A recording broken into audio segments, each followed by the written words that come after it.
Dediti allo sfruttamento e favoreggiamento della prostituzione di giovani donne, procacciavano loro i clienti, le accompagnavano agli appuntamenti prefissati ed in alcuni casi mettevano a disposizione le loro abitazioni per la consumazione delle prestazioni sessuali,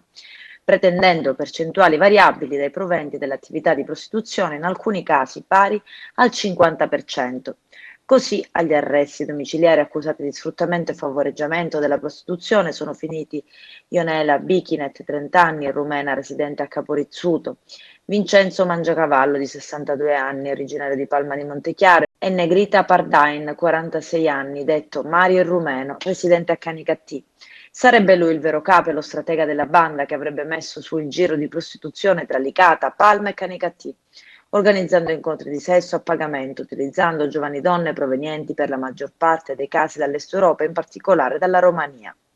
A portare a segno quella che è stata denominata Operazione Reg Manex sono stati i poliziotti del commissariato di Palma di Montechiaro con in testa il commissario capo Tommaso Amato.